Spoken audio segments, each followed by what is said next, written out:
All right, welcome back. It is time to play our weekly game called What's It Worth? We ask antiques expert Dr. Lori the value of 3 items chosen from the PTL mailbox, and we want you at home to play along. So here's how it works. Take out your phone or any other device. You can see the QR code on your screen right now. Just scan that.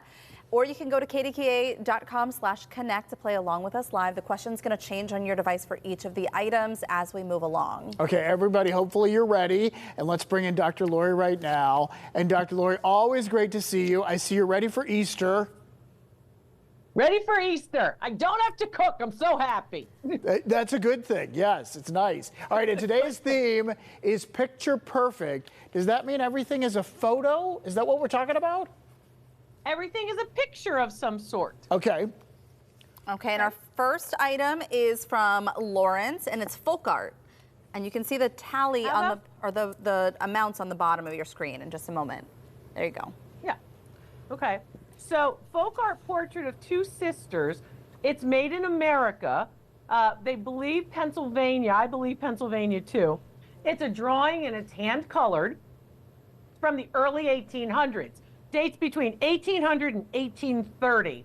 And it's about, excuse me, I would say 16 by 20. When you say it's folk art and it's from Pennsylvania, is this like a Pennsylvania Dutch kind of thing? Is this, where would this have originated exactly? Well, basically, it is not the work of a professional artist, so we would consider that folk art. I see. Where is it made? It's probably made in the central or western part of Pennsylvania. Yes, it could be made in the Lancaster area, which is a little bit more eastern, but I believe it's more like central over to where you guys are in the west. Our numbers at the bottom of the screen are throwing me because they're rather high. They're high numbers, between 50 and 200, 250 to 450, 500 to 750. Most people right now are weighing in the lower end. But Dr. Lori, should they reconsider that? Well, I'm not going to tell you that. Because that would was be worth a shot, David. Okay, Basically, remember, it dates to the early 1800s. It's in good condition. It's a rarity to have this type of piece in the condition it's in. Even though it's... Does that help? I mean, it does, but like, you've also said some things that make me think, But... No. I have a vision.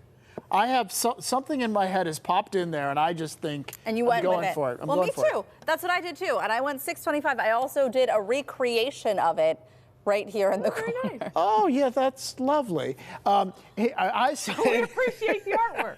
I said 300. I'm in the middle group. See, Heather gives you more. Every day she gives you more.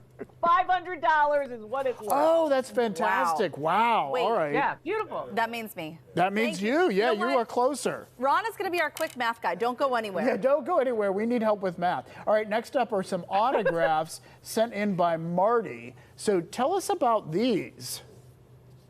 These are autographs from Ben Franklin and Thomas Jefferson. No. The autographs are ink. You are guessing on both of them. The 2 images that you see are just lithographs. They're color lithographs. The actual pictures of those figures, our founding fathers, are not original paintings or anything like that. They're just color lithograph prints. But the autographs are original ink autographs, and you're guessing for both of them as a pair. They date to the early 1800s. Wait, I don't understand. See, now the numbers are really throwing me because I can't imagine something like that would only be worth at most $750. Like, that seems pretty impressive. And most of our viewers are Ben Franklin's signatures. Right. So these, just to reiterate, this is not a copy of their signature. This is actually their signature. Do we know how this came to be? Like, how they acquired these? No, I don't have any information about how they acquired them when folks send in the email and the pictures and such. But remember, there are autographs, and people collect autographs and have for, of course, centuries, decades, a long, long time. So it's not uncommon for an original autograph to be handed down. So not uncommon to have them. Yeah. I have David Highfield's autograph, and I wonder what that thing is worth. Well, not probably much. worth more than Thomas Jefferson, right? Oh, please. Because the max was $750, I wrote $750. I did not go that high, but I did go in the highest group. I said 500. They're worth $700 for the pair. No kidding. Yeah, Oh my well, gosh, that's- these Yeah, are kidding. great this week. Yeah. All right, our right. last one up is a drawing sent in by Ralph. Not that Ralph drew it, but he has it. Right? Oh my God, what am I saying? Of course he didn't draw. It's my understanding, Heather, that is Ralph. Oh, so is it? The boy in the picture with his little, I guess that's a little dog stuffed animal, is Ralph. And that So it wasn't picture that is far a off. Nate Youngblood drawing, a portrait of a child from 1947.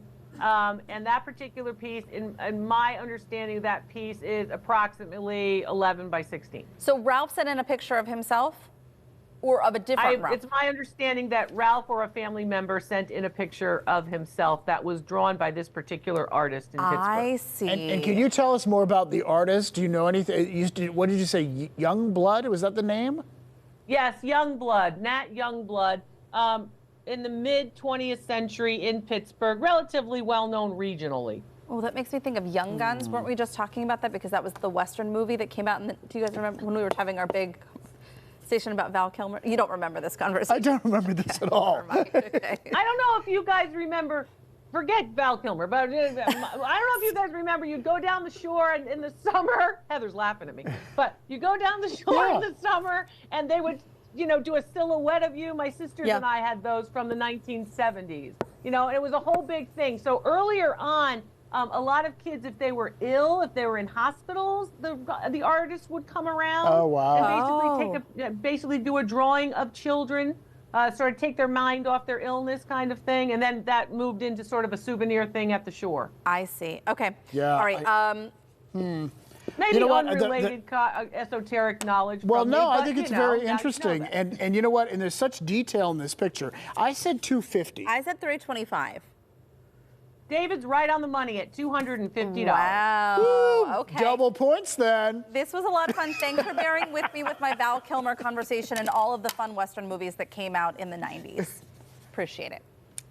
Okay. You're right. That's more important than silhouettes of your sisters at the shore. No. Have a nice Easter. I love you guys. Okay. I love you too. Thank you, Dr. Bye, Lori. And we want to thank you at home for sending us your pictures. You can send yours to Dr. Lori. Email us at ptl@kdka.com, and maybe yours will be chosen for a future episode with Dr. Lori.